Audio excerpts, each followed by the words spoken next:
E aí, galera, como vocês estão? Tudo bem? Mais um Learn It Together with, hoje com a presença do nosso amigo Bruno Penati. Em breve ele vai se apresentar aí pra gente. Aproveito para dar um salve já para os meus amigos já conhecidos aqui da página, né, o Pedro e o Felipe. E aí, galera? Olá, pessoal, tudo bem? Cara, o Felipe, eu só li seu lábio, Felipe, mas você tá no mudo.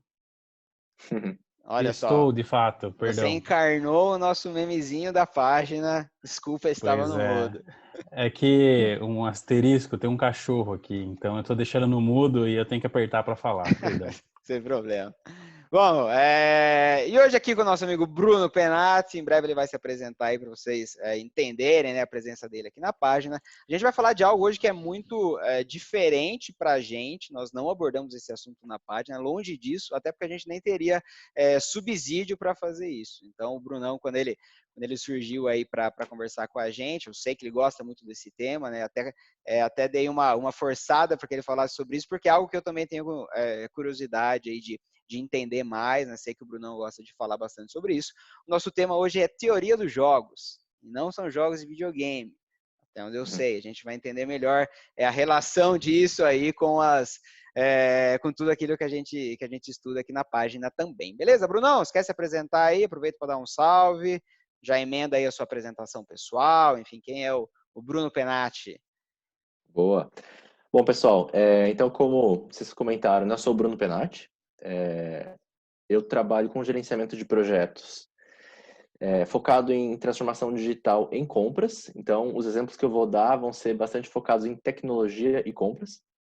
Atualmente eu trabalho na Heineken, já fui colega, né, do pessoal aí da mesa redonda, na ZF, e é um prazer estar aqui falar com vocês hoje. Legal, Brunão. Fala um pouco do seu background aí, cara, a sua formação, a sua experiência. Boa. Bom, eu comecei a trabalhar com projetos na ZF mesmo. Lá, os projetos eram mais tradicionais. Então, trabalhei sempre em projetos falando em compras, né? Me formei em engenharia de produção, então voltar mais atrás, né? Fiz uma pós-graduação em gestão de negócios, que foi aonde eu conheci teoria dos jogos mais profundamente, que é o que a gente vai falar hoje. Estou fazendo uma nova pós-graduação em ciência de dados agora, está sendo bem legal, está agregando bastante, inclusive, nesse assunto de teoria dos jogos para os projetos que eu gerencio, né? Agora, entrando para a Heineken, eu foquei muito mais em projetos de tecnologia.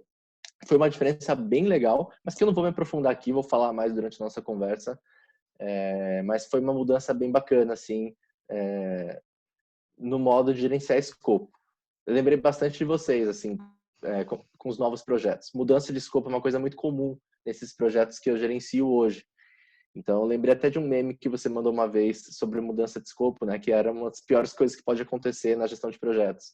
Sim. Então, está sendo uma aventura bem bacana aí. Legal, Bruno. A gente fala muito, né, que se você pensar em uma gestão de projeto no modo mais tradicional, né, PMBOK mesmo, né, como você consolida o escopo e aí segue, né, sempre que você muda o escopo, você tem que mexer com baseline, enfim, então dá um trabalho aí mais pesado, né.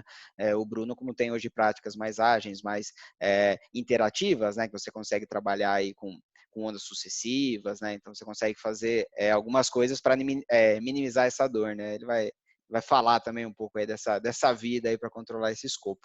Legal, Brunão. Então, a sua área de atuação aí, né? Acho que você já deu um overview. Então, hoje você é focado em projetos no departamento de compras, né? Mais ou menos isso. Exatamente. Alguns exemplos, né? Para o pessoal entender melhor. Boa. Alguns dos projetos que eu já implementei na Heineken. Assinatura eletrônica, né? Eu não sei se a gente trabalhava com isso na empresa anterior, mas antigamente na Heineken os papéis eram assinados no papel. Hoje é assinado tudo eletronicamente ou digitalmente, então teve essa implementação de tecnologia. A gente trabalha também com implementação de robôs para emissão de pedidos, até mesmo para análises e auditorias com machine learning. Então a gente tem trabalhado bastante com implementações de tecnologia para tornar o trabalho mais produtivo e Muito mais legal. seguro também. Muito legal. Nossa, velho. Eu gosto muito disso, né? E a gente comenta isso muito nas nossas aulas, né, Pedrão? O Brunão também ele já participou já das nossas aulas, um pouco como aluno, né, Brunão? Um pouco também como suporte na instrução, né? Eu lembro que a gente fez alguns eventos juntos também. E a gente comenta muito como é importante a gente ter essas figuras de projetos em várias áreas, né? Não só em gerenciamento de projetos em si, né? O Bruno deu um exemplo aí dessa atuação dele em outro departamento, né? Mas com a mesma visão projetizada, focada em resultados, enfim, em agilidade, né? Isso é muito importante, né? Exatamente. E é uma coisa que, aproveitando o gancho, né?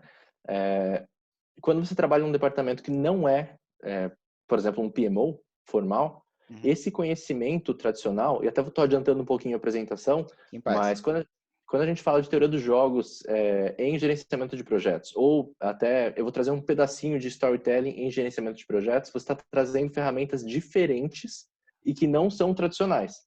Porém, para que você tenha criatividade, para poder desenvolver novas ferramentas, você precisa conhecer o arroz com feijão, você precisa conhecer o tradicional, né? Sem dúvida.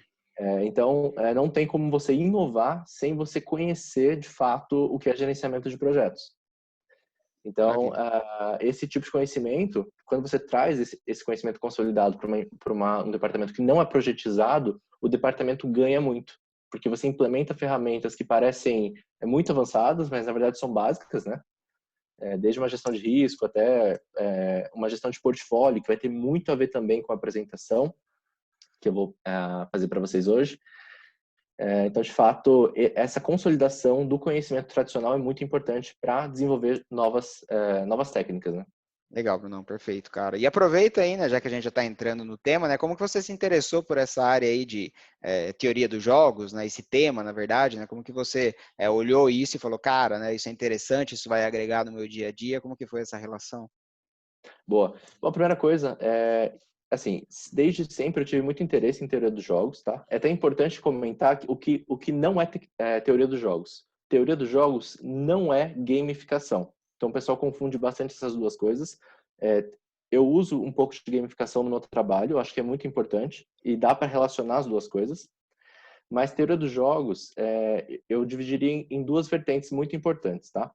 Uma tem a ver com uma questão mais conceitual, que são jogos finitos e infinitos, que eu vou dar uma introdução rápida logo mais, e a questão mais matemática. Então, a teoria dos jogos tradicional é uma técnica matemática para que você possa calcular o resultado de um jogo entre muitos jogadores, tá? E quando a gente está falando de jogo, é qualquer interação entre vários tomadores de decisão, né?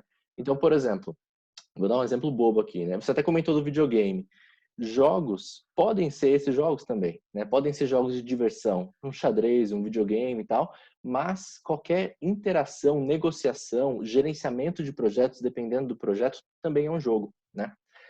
E para que você possa escolher a melhor estratégia, você não pode considerar apenas as suas escolhas, mas você também precisa prever as escolhas do outro lado, né? Até mesmo quando você joga aquele paciência, né? Que parece ser um jogo solitário, não, é você contra o baralho. Então sempre tem mais de um player jogando ali, né? Sempre tem mais de um agente, e para que você possa se dar bem, você precisa prever justamente as jogadas do outro player também, tá?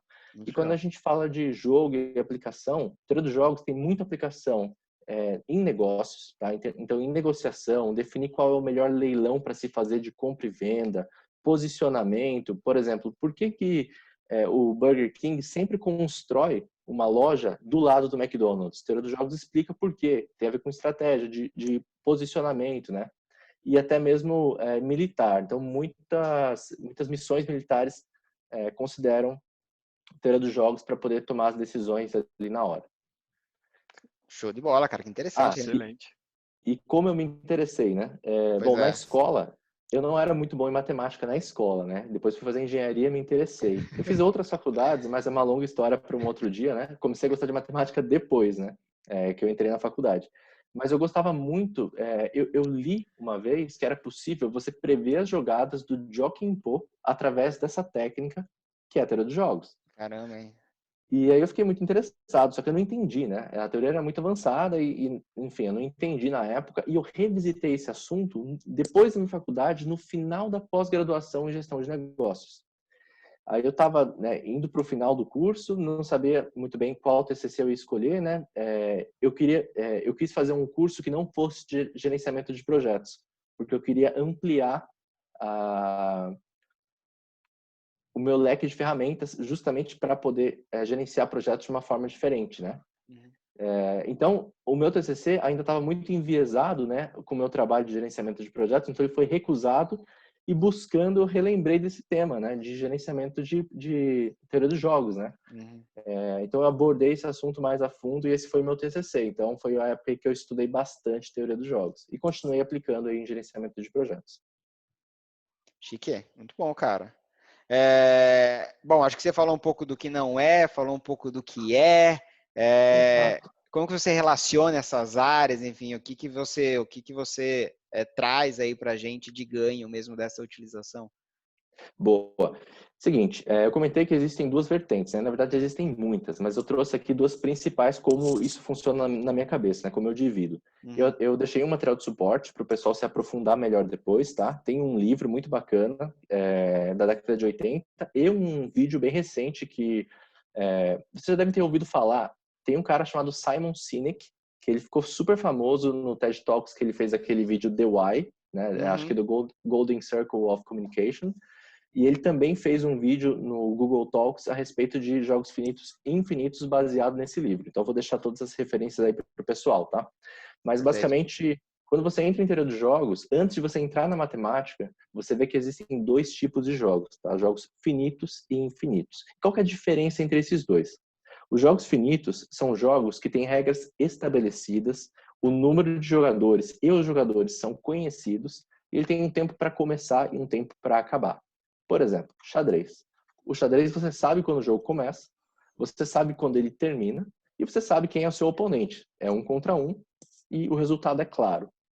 Quando você fala em, por exemplo, no mundo dos negócios, não é tão claro as regras do jogo. E as regras do jogo podem mudar a todo momento, tá?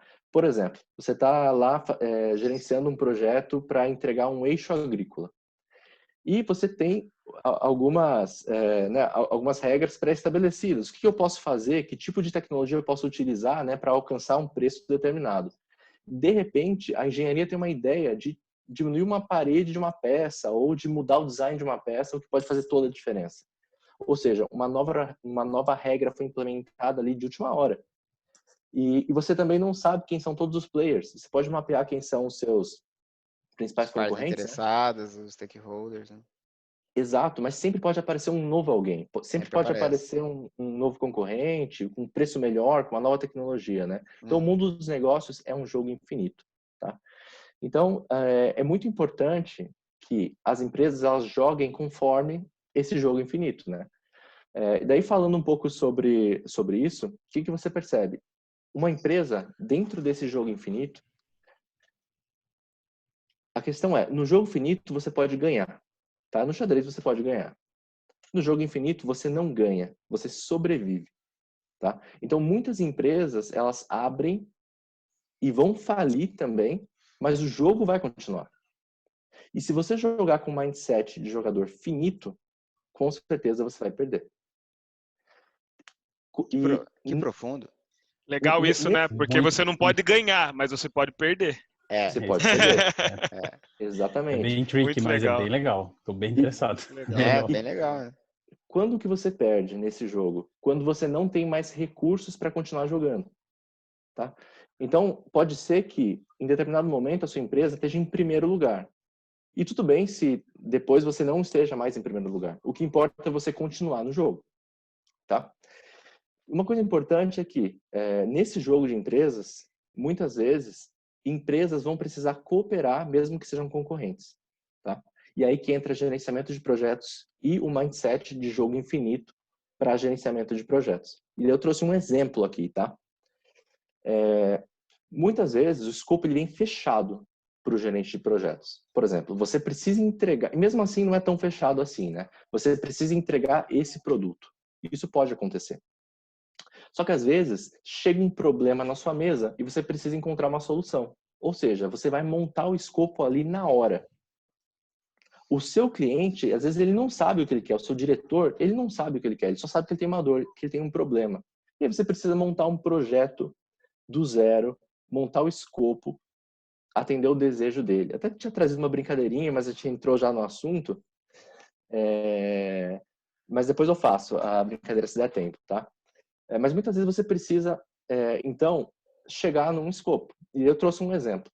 Um dos serviços de uma empresa que eu trabalhei, a gente precisava melhorar a experiência do usuário. Eu vi que vocês têm falado bastante vocês falaram sobre design thinking, tem muito a ver com experiência do usuário. Então, a gente queria melhorar a experiência do usuário de um dos serviços que essa empresa prestava. Só que o problema, e todas as pessoas diziam que o problema era o fornecedor. Não, o fornecedor é muito ruim, ele prestava uma assistência técnica, né, para o cliente, que era muito ruim. Os concorrentes usavam a mesma assistência e era uma situação muito complicada, sabe? Então, a solução era tirar o fornecedor e trocar por outro. Mas ele era o maior player do Brasil, sabe? Então, investigando melhor, o que a gente fez?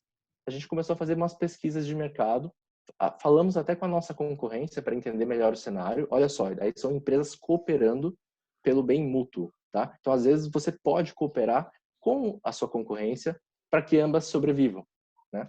Ainda mais nesse cenário em que a experiência do usuário é tão importante, né? Que é o cliente final.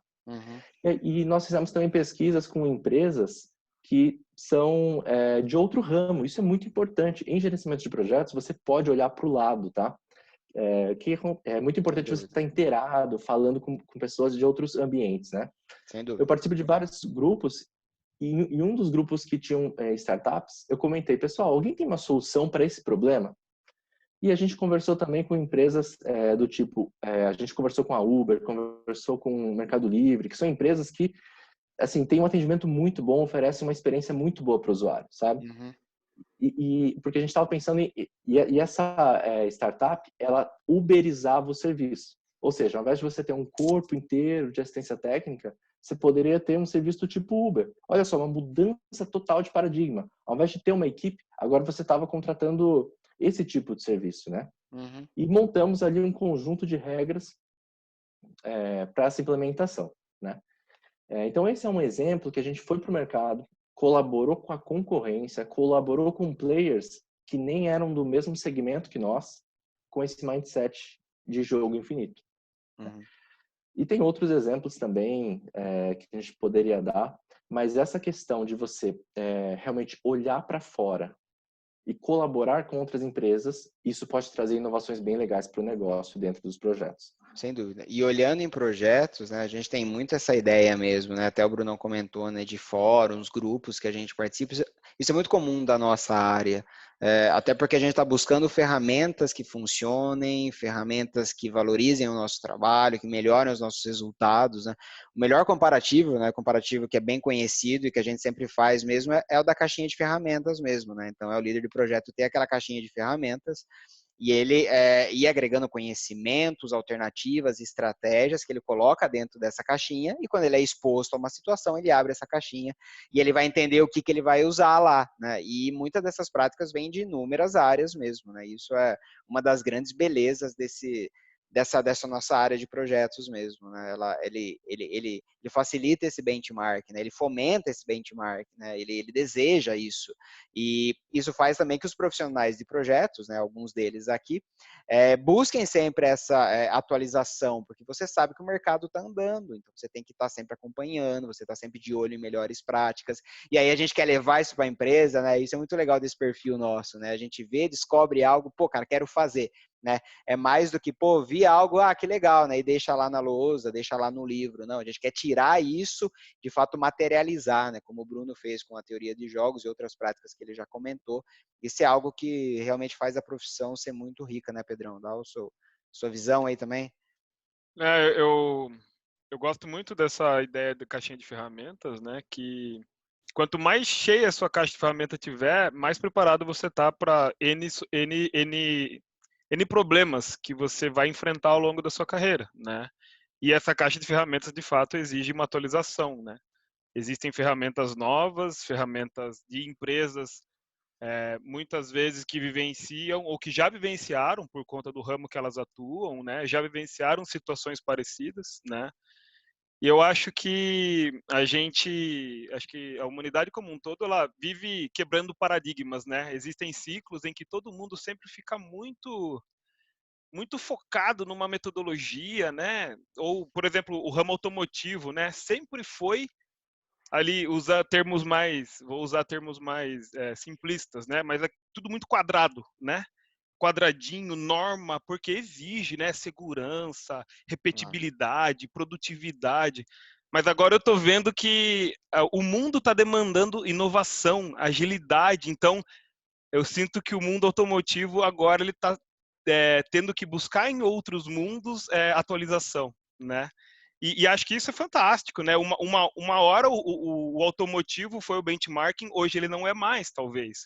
Hoje os outros são o benchmarking e eles precisam ir atrás disso, né? Perfeito. Eu acho isso a grande magia, né? Um círculo em que cada um, em determinado momento, precisa quebrar os seus paradigmas, né? Acho isso Tá muito todo mundo legal. tentando sobreviver, né? Nesse jogo infinito que o Brunão comentou, tá todo mundo tentando sobreviver, né?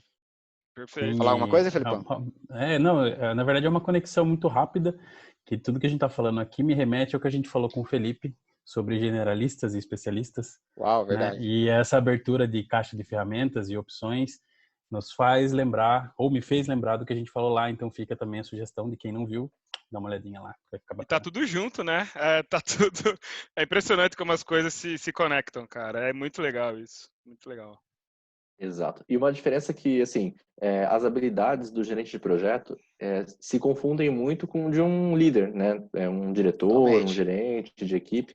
Só que eu acho que a diferença, né? Quando você vai buscar o conhecimento de liderança, você lê um livro, você, enfim, estuda isso, ele é menos focado em ferramentas, né? Ele é mais focado em ideias. É importante também ter isso, mas acho que é muito legal que o gerenciamento de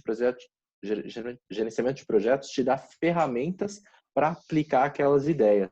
E eu trouxe uma ferramenta para mostrar aqui para vocês que usa o outro lado da teoria dos jogos. Boa. Existe um lado, e aí eu vou fazer um game aqui, deixa eu ver quanto tempo, a gente tem 10 minutos talvez? 10 Tem um minutos? pouquinho mais, Brunão. Acho que uns 15 aí. Mas é por aí. Ótimo. Boa. Então, eu vou fazer um game aqui com vocês, Bora. que é o exemplo mais, assim, mais simples de teoria dos jogos, falando em matemática mesmo, tá? Eu deixei uma coisa que tem, que eu queria falar, eu vou deixar os links, os livros, tudo, a maior parte do material é em inglês. Só que existe um vídeo que é muito bacana, inclusive é da Nerdologia, que é em português, tá? E ele fala sobre teoria dos jogos, ele vai falar sobre esse exemplo que eu vou dar aqui também. Eu recomendo, assim, o primeiro contato com teoria dos jogos que qualquer pessoa vai ter é justamente o dilema do prisioneiro, que é o que eu vou falar aqui para vocês. Alguém já conhece, porque se conhece, Perde a graça? perde a graça. Tá?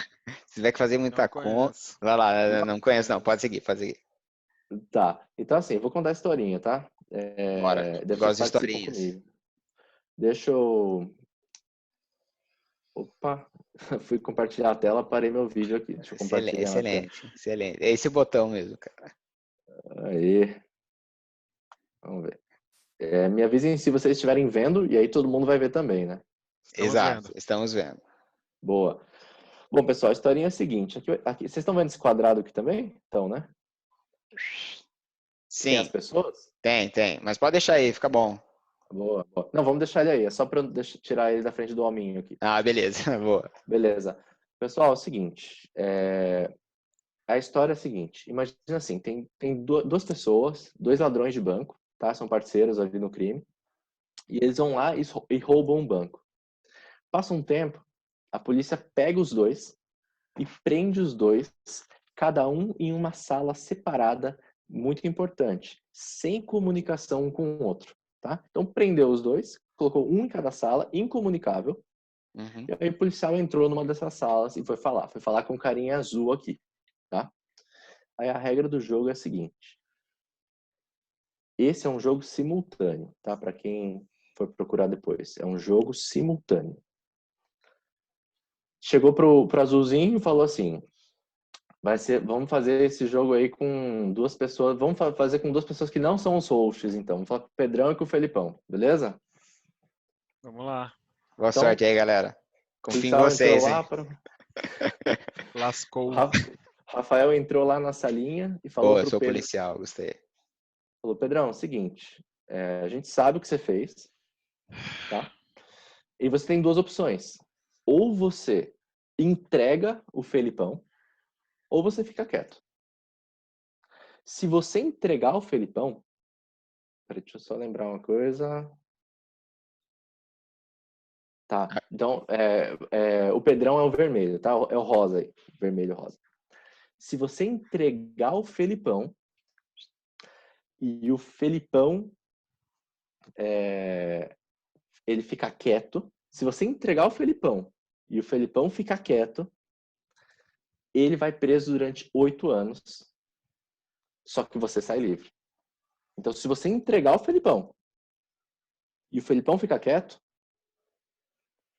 você sai livre e ele fica 8 anos na cadeia, tá?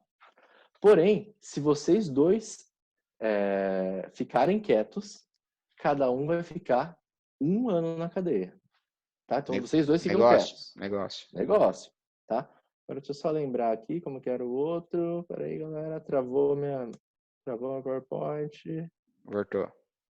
Voltou. Beleza. E se os dois se entregarem, os dois vão ficar 4 anos. Então, vamos lá, vamos fazer um review das regras. Acho que sumiu a sua última tela. Estava aparecendo os numerinhos e sumiu. Acho que é de propósito. Ah, de propósito? Beleza. Vamos deixa eu ver se tem uma maneira aqui de parou de compartilhar, né? Sim. É que geralmente eu vou narrando sem falar para as pessoas escolherem, tá? Deixa eu fazer um esquema aqui rápido para vocês não verem o resultado. 8 minutos. Viu? E vai ter a ver com projetos, hein, galera? Pelo amor de Deus. Não, eu tenho fé. Beleza? Porra, 8 minutos, gente. Vamos conversar a noite inteira aqui. É bom, né? A gente gosta também. Olha só. Então, a regra é o seguinte. Pedrão, se você entregar o Felipão e o Felipão ficar quieto, você sai livre, ele fica 8 anos. Se vocês dois ficarem quietos, cada um fica 1 ano, tá? E se os dois se entregarem, 4 anos. Beleza. Como a gente tem pouco tempo, eu vou entregar aqui o jogo, tá? Senão não vai dar tempo de conectar com a ferramenta de gerenciamento de projetos e, e todo mundo vai sair perdendo, tá? Então, o que acontece? Em primeiro momento, o que parece? É uma boa ideia os dois ficarem quietos. Porque quanto menos tempo todos ficarem, melhor. Certo. Se os dois se entregarem, os dois vão ficar 4 anos. Se os dois ficarem quietos, os dois vão ficar 1 ano. Só que qual que é o problema, Pedrão? Como que você vai ter certeza?